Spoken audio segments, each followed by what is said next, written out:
আসসালামু আলাইকুম। আগের ভিডিওতে আমরা দেখিয়েছিলাম যে স্টুডেন্টের আইডি কার্ড কিভাবে জেনারেট করতে হয়। ওখানে একটা ইনফরমেশন মিসিং ছিল, সেটা হলো যে প্যারেন্টের যে ইনফরমেশন সেটা ছিল না, প্যারেন্টস ছিল না। তো আমরা যদি একটা আইডি কার্ড ওপেন করলাম, দেখা যাচ্ছে এই আইডি কার্ডটা আব্দুল করিম, ওনার এই প্যারেন্টের ফিল্ডে কিন্তু ওনার বাবার নাম যেটা জাহিদ ওনার দেখা যাচ্ছে, অর্থাৎ প্যারেন্ট আছে। কিন্তু আমরা যদি আর একটা আইডি কার্ড চেক করি, যেমন এই নিচে জসিমউদ্দিনের, এখানে এখানে দেখবো যে ওনারটাও শো করতেছে। তো এখন আমরা এই প্যারেন্টটা কিভাবে অ্যাড করলাম, ওখানে ছিল না। আমরা এখানে যাই, আমরা গিয়ে একটা প্যারেন্ট আগে ডিলিট করে দিয়ে দেখি, এরপরে কিভাবে ক্রিয়েট। এখান থেকে আমরা মূলত আমরা এই প্যারেন্টের মধ্যে গিয়ে এই প্যারেন্টটা ক্রিয়েট করছি ওই স্টুডেন্টের জন্য।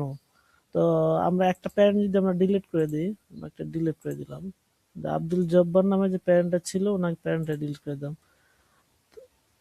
তো আমরা যদি এখন আবার ওই স্টুডেন্টের আইডি কার্ডের ওখানে যাই, গিয়ে দেখি যে আইডি কার্ডটা চেক করে দেখি যে এখন দেখা যাচ্ছে যে প্যারেন্ট কিন্তু নট ফাউন্ড।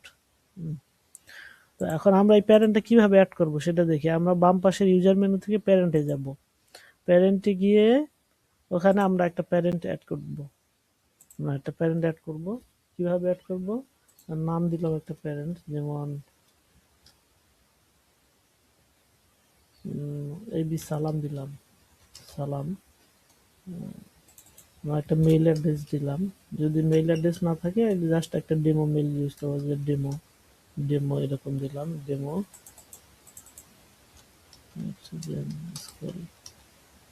তবে আমরা চেষ্টা করব ওনাদের ইমেল অ্যাড্রেসগুলো কালেক্ট করে নেওয়ার, কারণ এই ইমেল অ্যাড্রেসগুলো ফিউচারে দরকার হবে বিভিন্ন ক্ষেত্রে।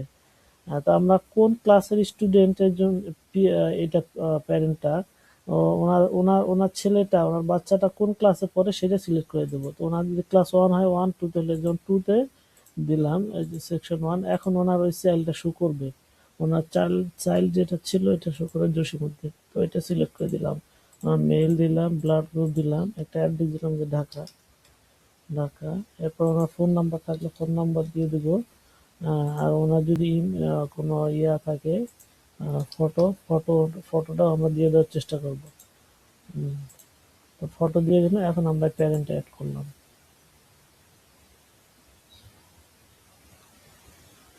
তো প্যারেন্ট অ্যাড হয়ে গেছে। আমি বলছি যে ডেমো ইমেল, সেম ইমেল অ্যাড্রেসটা দেওয়া আছে, এই কারণে নিচ্ছে না। হ্যাঁ, এই কারণে নিচ্ছে না, এটা ইমেল অ্যাড্রেস সেম হওয়া যাবে না, তার মানে আমরা ইমেল অ্যাড্রেসটা ওইটা দিতে পারবো না। আমরা যদি আবার ক্রিয়েট করি, এবি সালাম,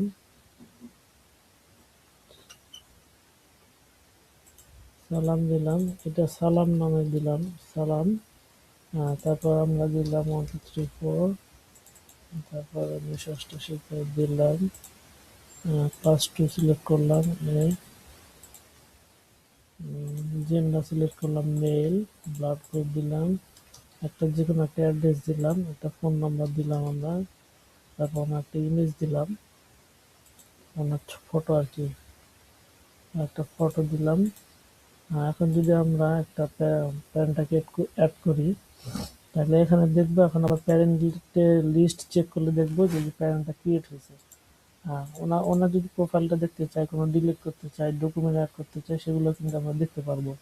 এখানে যে এখানে ওনার ইয়াগুলো শো করতে, ইনফরমেশনগুলো শো করতেছে। আমরা যদি পাসওয়ার্ডটা চেঞ্জ করতে চাই সেটা এখান থেকে চেঞ্জ করতে পারবো। এখন আমরা স্টুডেন্টের যাবো, এই লিস্টের মধ্যে যে স্টুডেন্টের যে আইডি কার্ডটা জেনারেট করব, সেই আইডি কার্ডের মধ্যে প্যারেন্টের ইনফরমেশন আছে কিনা। তো আমরা আবার জেনারেট করি আইডি কার্ড, এখানে এই যে এখন এখানে প্যারেন্ট চলে আসছে আব্দুল সালাম। তো আমরা এইভাবে স্টুডেন্টের প্যারেন্টটা অ্যাড করতে পারি এবং একটা কমপ্লিট আইডি কার্ড জেনারেট করতে পারি।